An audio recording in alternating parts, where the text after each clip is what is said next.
Walter's coffee sloshed over the rim as the porch step seemed to tilt beneath him.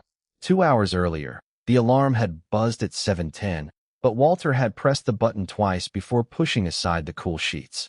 His feet met the bedroom floor with a soft thud. The joints in his ankles felt stiff, and the pale light leaking through the blinds made him squint. In the kitchen, the refrigerator hummed beside a silent toaster. Walter opened the refrigerator, stared at a carton of eggs, then closed the door. "Not hungry yet," he muttered. The coffee maker answered with a gurgle. Its roasted smell filled the room as he placed his morning pills beside the mug. He swallowed them with 2 hot mouthfuls, grimacing when one tablet caught briefly in his dry throat. The prescribing instructions remained folded in a drawer, and he had never asked whether coffee was the best drink to take them with. Breakfast could wait, he decided. It often waited until noon. Walter carried the mug into the living room and lowered himself into his recliner. The worn fabric rasped beneath his palms. Morning news murmured from the television while sunlight moved slowly across the carpet. One program became another. His empty mug cooled on the side table, and the stiffness in his legs settled deeper as he remained seated. At 10:35, he noticed the newspaper still lying outside. Walter leaned forward, planted both hands on the chair arms, and stood quickly. The room dimmed at the edges. He paused until the sensation eased, then walked toward the front door without giving it much thought. The brass knob felt cold. Outside, the air carried the scent of damp soil and cut grass. He stepped onto the porch, reached for the newspaper, and the boards beneath him appeared to shift sideways. His stomach dropped. Coffee splashed across his hand as his free arm shot toward the railing. His fingers struck wood, slipped, then closed around it. Walter froze with one foot hovering above the step. The porch wind chime tapped twice in the silence. He eased himself down onto the outdoor chair, its metal frame cold through his pajama pants. The newspaper lay only a few feet away, but he left it there. Through the open doorway, he could see the shape of his morning, the untouched kitchen, the pill bottle beside the coffee maker, and the recliner waiting in front of the television. None of those choices had seemed serious by itself. Together, they had brought him to a porch railing he suddenly needed. Walter flexed his trembling fingers and pictured the errands he still drove himself to, the groceries he carried inside, and the front door he locked each night without assistance. He had always treated independence as something a person either had or lost. Now he saw how quietly it could narrow. One skipped meal, one dry morning, one long stretch in a chair at a time. Dizziness can have many causes, including dehydration, medication effects, blood pressure changes, low blood sugar, or an underlying health problem, and a new or recurring episode deserves medical attention rather than being dismissed as normal aging. Walter did not know the cause of his episode. He knew only that gripping a railing and hoping it would pass was not a plan. He looked back at the dim living room, then at the bright strip of sidewalk beyond the porch. If his mornings were helping take away his freedom, what would he have to change to protect it? Cool dawn air carried the smell of wet grass across the porch, while a cardinal called from the maple tree beside the sidewalk.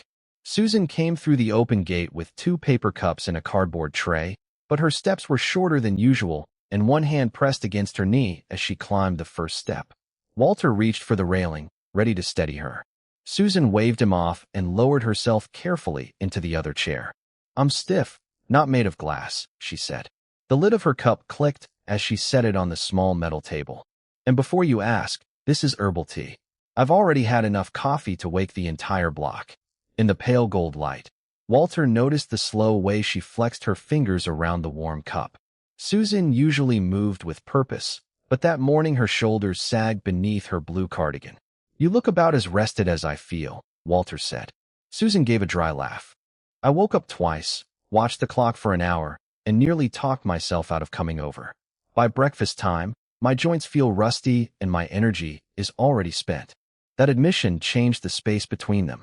Susan had not come to supervise him or hand down instructions from the comfortable side of good health. She was dealing with her own difficult mornings. She pulled a folded index card from her pocket and flattened it against the cool tabletop. Across the top, in thick black ink, she had written, 14 mornings. Beneath it were 14 empty boxes. "Here's my proposal," she said. "No miracle routine. No pretending we're 25. We choose 5 small morning habits, Practice them for 14 days, and pay attention to what helps. If something hurts, causes dizziness, or conflicts with our medical instructions, we stop and check with a healthcare professional. Walter rubbed his thumb along the rough edge of the card. 14 mornings sounded manageable, yet accepting meant giving up a familiar defense. The claim that nothing could change unless he rebuilt his entire life at once. Susan slid a pen toward him. I'm not asking you to do this for me. I'm asking you to do it with me. I need the accountability too. A delivery truck rumbled at the far end of the street. Somewhere nearby, a sprinkler began ticking over a lawn. Walter looked at Susan's guarded knee, then at the empty boxes waiting between them. All 5 habits every morning. The safest version we can manage, she said. Consistency, not punishment. Walter picked up the pen and drew a firm line beneath the heading. 14 mornings, he said. Starting tomorrow. Susan extended her hand, and Walter clasped it. Her fingers were cool, her grip steady. The agreement was no longer an idea. It now had a beginning, a witness, and a deadline. Susan tucked the card beneath the sugar bowl so the breeze could not carry it away. Then tomorrow, she said, we change the first thing that happens after you wake up. Walter glanced through the screen door toward the coffee maker on his kitchen counter, and for the first time, that automatic first cup looked less like comfort and more like a habit about to be challenged. The coffee maker's red clock glowed 6:32 in the dim kitchen, and the refrigerator hummed against the early morning silence. Walter entered in worn slippers, drawn as usual by the dark smell of coffee grounds waiting in the open canister. His hand reached for the scoop, then stopped. Beside the machine stood an empty drinking glass he had placed there the night before. Cool and smooth beneath his fingers, it felt strangely out of place, like a roadblock set in the middle of a familiar street. He filled it at the faucet. Water rattled against the glass, loud in the quiet room, while the coffee maker remained dark. Susan had offered accountability, but this choice belonged to Walter. No one was there to remind him, praise him, or move his hand away from the switch. He took a slow drink. The water was cold enough to sting his teeth, so he let it warm for a moment before finishing it at a comfortable pace.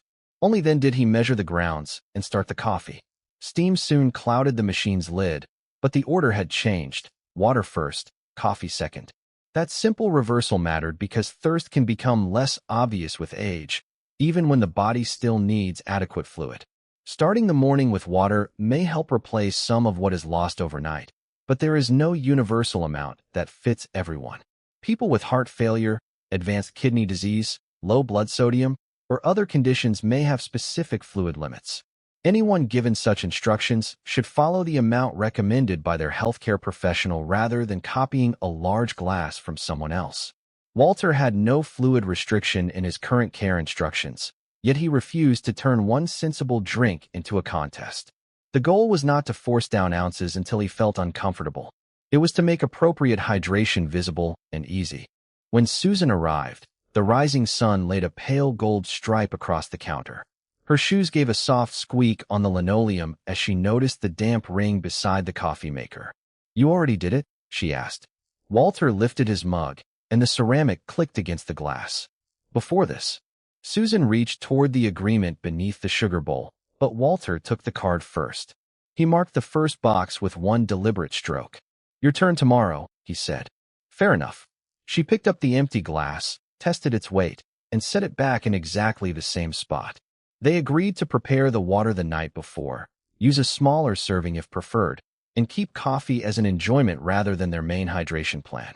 Walter also decided he would continue taking every prescribed medication exactly as directed, checking the label or asking his pharmacist whether a particular pill should be taken with plain water, food, or at another time. Coffee would no longer make that decision by habit. The next morning, the glass was waiting again before dawn. Walter drank, started the machine, and drew a second mark. The ritual that had controlled the opening minutes of his day had lost its first position. Yet when he carried his mug toward the recliner, Susan placed one hand on its back and looked at the long, empty stretch of carpet between the chair and the front door. Not yet, she said. Tomorrow morning, we deal with what happens after the coffee. Walter kept hold of the mug but remained standing. Pale morning light stretched across the carpet, and the coffee in Walter's mug sent up a warm, roasted smell. Susan kept her hand on the recliner, as Walter looked from her fingers to the television remote resting on the cushion. 5 minutes, she said. We move before we settle. She pulled a sturdy kitchen chair onto the open floor, checked that its legs sat flat, then cleared the edge of the rug from their path. Her plan was deliberately simple. Movements they could control, support whenever they needed it, and no pushing through sharp pain, chest discomfort, unusual shortness of breath, or dizziness. Anyone with recent surgery, serious balance problems, or medical restrictions would need guidance from a qualified healthcare professional before trying a new routine. Susan sat tall near the front of the chair and slowly circled one ankle, the sole of her sneaker whispering above the carpet. 5 circles in one direction, 5 in the other, then she switched feet. Walter copied her, though his first circles looked more like uneven squares. The ankle is rusty, he said. Rusty can still move, Susan replied. Next came controlled sit-to-stance. She planted both feet about hip-width apart, leaned forward, pressed through her legs, and rose while keeping one hand near the chair for security. Walter set his mug on the side table and followed. The chair cushion released a faint sigh each time they stood. After several repetitions, warmth spread beneath his flannel shirt, but his breathing remained comfortable enough for conversation. Susan then led a short walk from the recliner to the front door and back. Their footsteps made a steady rhythm across the room, far different from the long morning silence that usually followed Walter's coffee. At the kitchen counter, they finished with balance practice. Each kept fingertips on the cool laminate while shifting weight from one foot to the other. Walter moved slowly. Susan, encouraged by how manageable it felt, lifted one foot, lowered it, then repeated the motion faster. On the next shift, her knee gave a sharp complaint. Her shoe struck the floor, and the counter rattled under her grip. Walter reached toward her, but Susan raised her free hand. I've got the counter. Give me a second.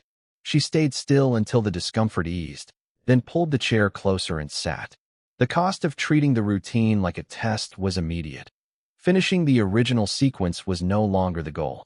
Susan shortened the walk, reduced the sit-to-stands, and changed the balance exercise to simple weight shifts with both feet down. On later mornings, she kept every movement slow and stopped well before fatigue affected her form. If the knee pain persisted, worsened, swelled, or interfered with walking, she would contact a healthcare professional rather than exercise through it. Walter watched her cross out the higher repetition count on their note card. You designed the plan, he said. And now I'm redesigning it, Susan answered. A routine that hurts me is not a routine I'll keep. She handed him the pencil. Together they wrote a minimum version for difficult mornings. Ankle circles, one careful rise from the chair if safe, a brief indoor walk, and supported weight shifts. On better mornings, they could gradually do more. The recliner had not disappeared, and neither had Susan's stiff knee, but sitting would now come after a small dose of safe movement, not before it. Walter picked up his coffee only when they finished. Then his stomach growled loudly in the quiet room. Susan looked at the untouched kitchen counter, where no plate waited.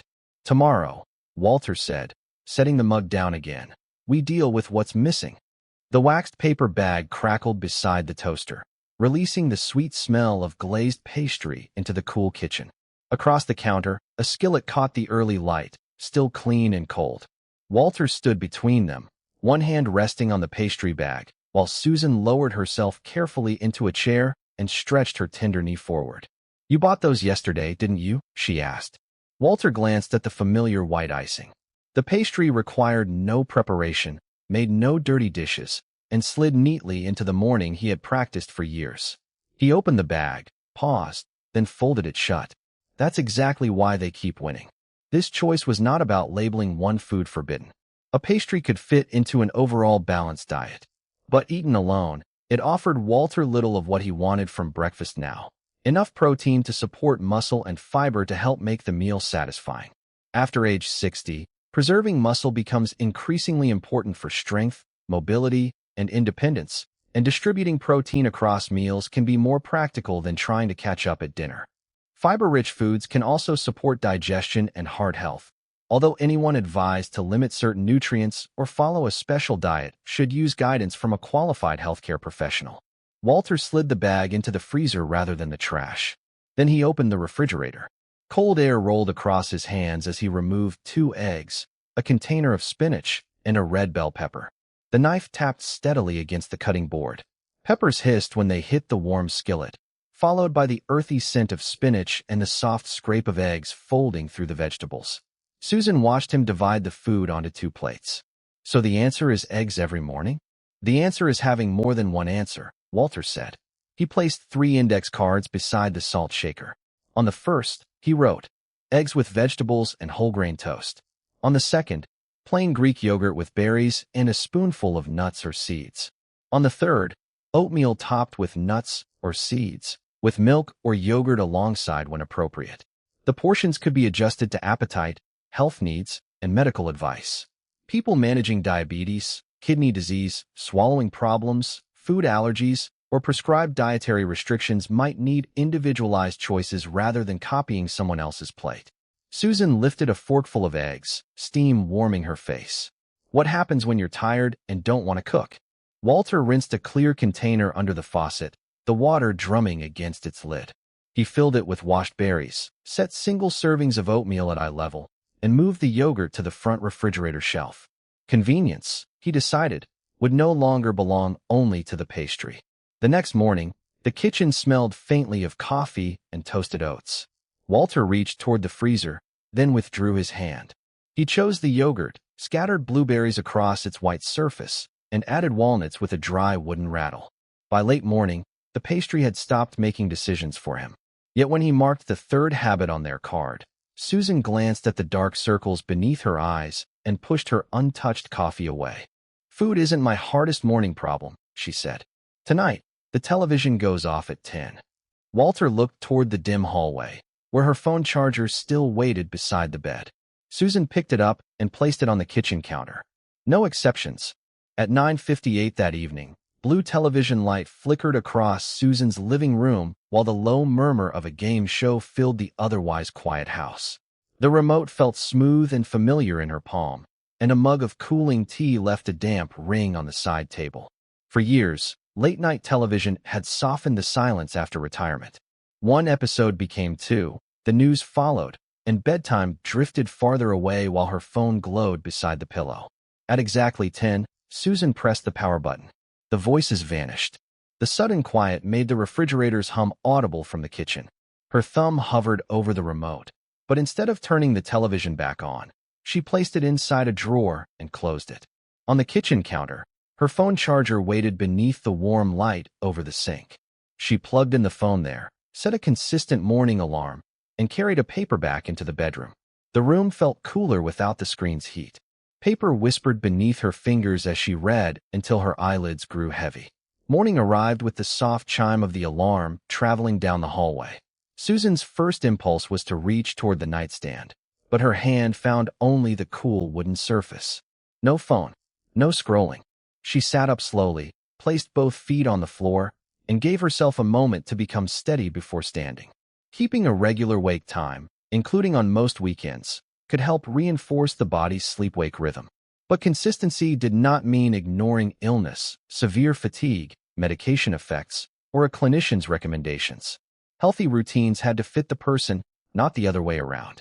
Outside, the porch boards were cool beneath Susan's slippers.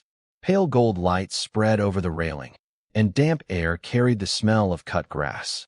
She settled into a chair, angled her face toward the brightening sky without staring at the sun, and let the natural morning light reach her eyes. Morning light acts as a timing signal for the body's internal clock. Over time, that signal can support alertness earlier in the day and make sleepiness more likely at an appropriate hour at night. The exact amount needed varies with season, weather, eye health, mobility, and medical circumstances. Even sitting near a bright window may be a practical alternative when safely going outdoors is difficult, although outdoor light is generally stronger. The screen door creaked, followed by Walter's measured footsteps. He carried 2 mugs, and steam curled into the chilly air. "You actually did it," he said. Susan wrapped both hands around her mug. "I wanted to turn it back on. But you didn't. Not last night." Her reply left room for the harder truth.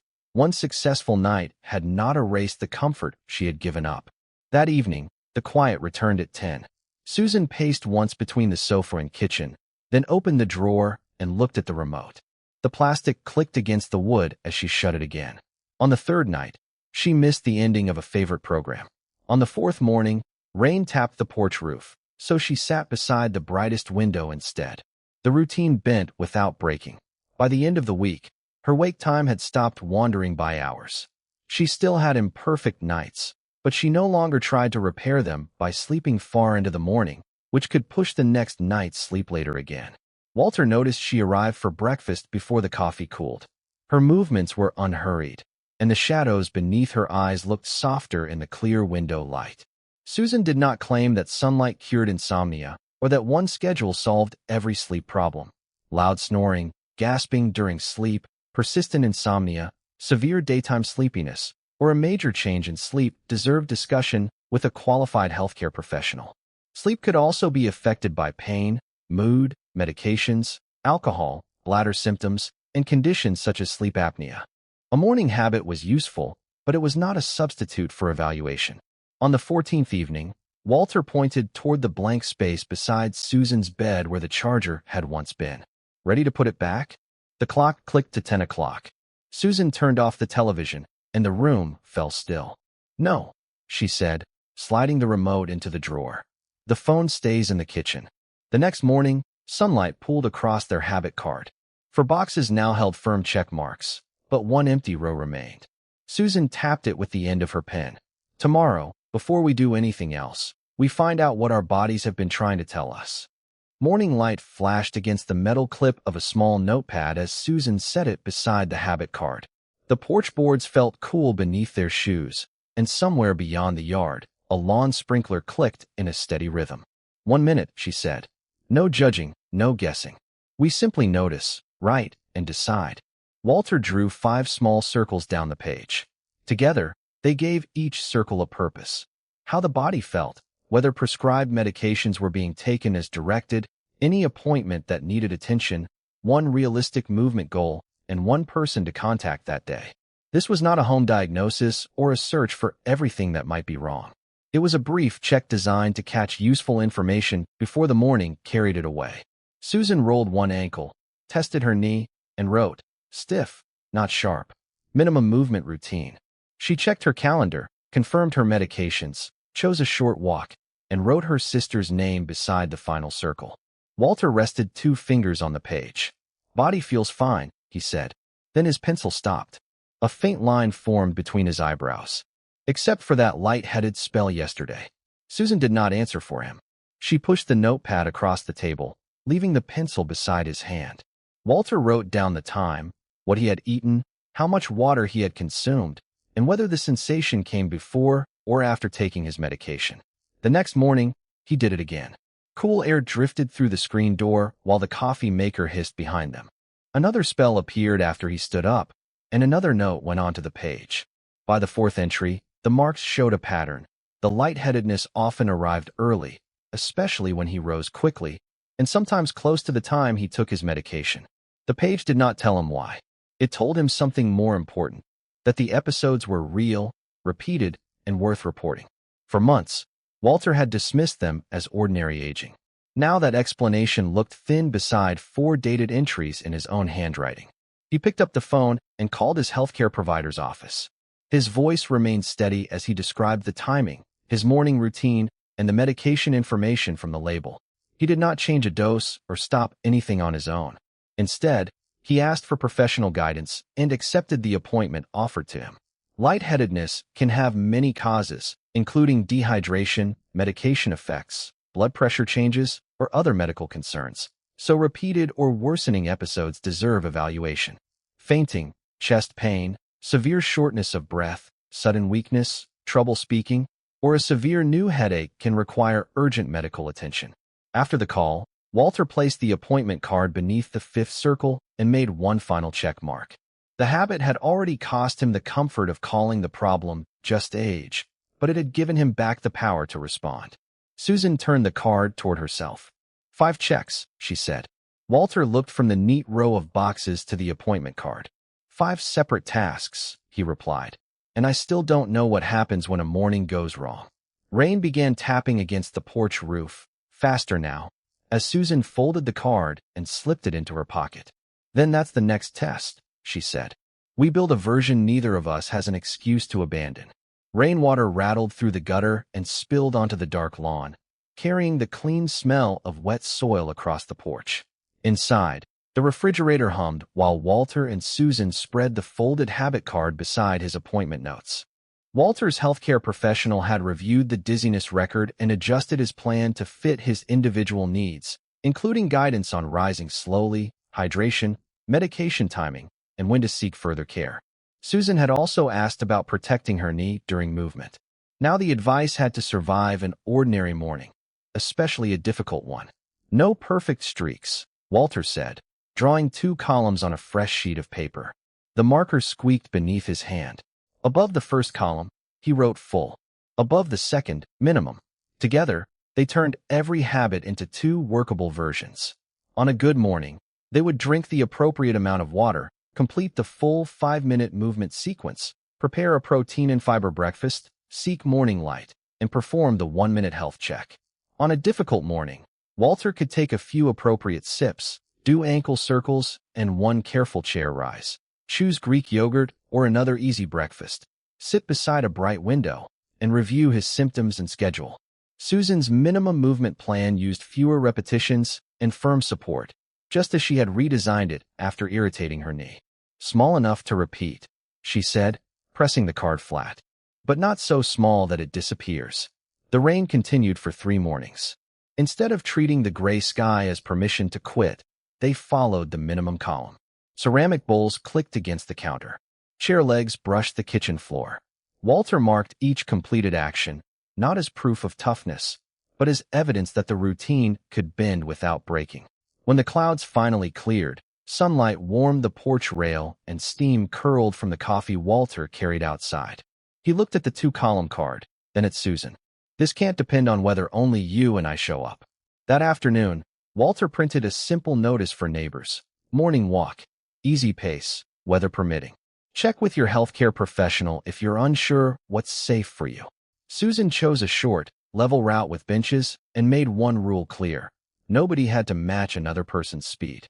By the first gathering, sneakers scuffed softly along the sidewalk and cool air carried the scent of cut grass. The group began with supported balance beside the porch rail, then moved down the block at a conversational pace. Some completed the route. Others turned back at the first bench. Both counted. The change carried a real cost. Walter and Susan could no longer quietly abandon the routine without affecting anyone else. Their private promise now had a time, a meeting place, and neighbors waiting at the curb. Susan clipped the flexible habit card to a small board by the front door. Full version when we can, she said. Walter added the appointment card beneath it. Minimum version when we can't. At sunrise the following Monday, 6 people stood in the pale gold light, jackets zipped against the chill. Walter reached for the doorknob, then paused as everyone looked toward him. It was no longer a question of whether one morning would go wrong. The harder question was what these mornings might make possible if they kept showing up. Cold air slipped through the open doorway as shoe soles scuffed the sidewalk and low voices mingled with birdsong. Walter looked at the 6 neighbors waiting in the pale gold light, then stepped aside instead of leading them down the block. Susan chose the safest route, he said. She sets the pace today. Susan tightened her jacket, tested her knee with one careful bend, and pointed toward the level sidewalk. First bench is enough. Going farther is optional. Turning around is not failing. The group started slowly, with Susan at the front and Walter beside the last walker. No one hurried. Breath clouded in the chilly air, dry leaves scratched across the pavement, and conversation rose between measured footsteps. At the first bench, 2 neighbors stopped. Susan stopped with them, while Walter and the others continued to the corner.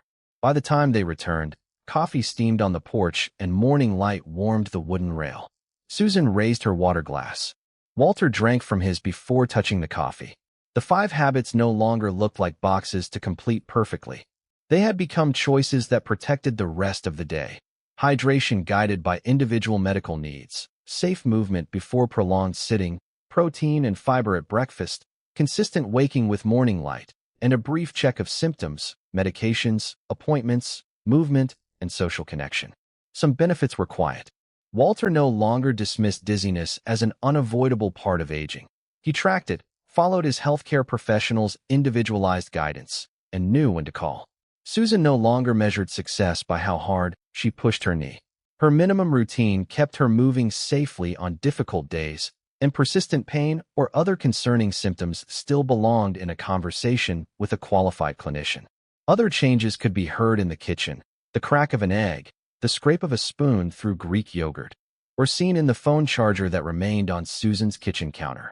14 mornings passed, but neither of them removed the habit card from beside the front door. One gray morning, Walter woke with little energy and found rain blurring the windows. The old version of him would have stayed seated with coffee and called the day lost. Instead, Susan knocked once and held up 2 umbrellas. Minimum version, she said. Walter drank a modest glass of water, completed supported ankle movements and 1 careful chair stand, ate oatmeal with walnuts, stood near the bright window, and checked his notepad. Then he carried coffee to the porch. Susan chose the covered, level stretch beside the houses, and the group walked for only 7 minutes. Rain drummed on nylon. Damp earth scented the air. Nobody apologized for doing less. That was the final change. The routine was no longer a test they could fail. It was a way to notice what their bodies needed, adapt without surrendering, and keep choosing the strength, mobility, sleep, nourishment, medical awareness, and human connection that supported independence. Walter set his cup on the rail and watched Susan fold the umbrellas as their neighbors headed home. Same time tomorrow, someone called. Susan looked to Walter. This time, his answer came without hesitation. We'll be here. The mornings had once taken pieces of their independence. Now, one deliberate choice at a time, they were giving it back.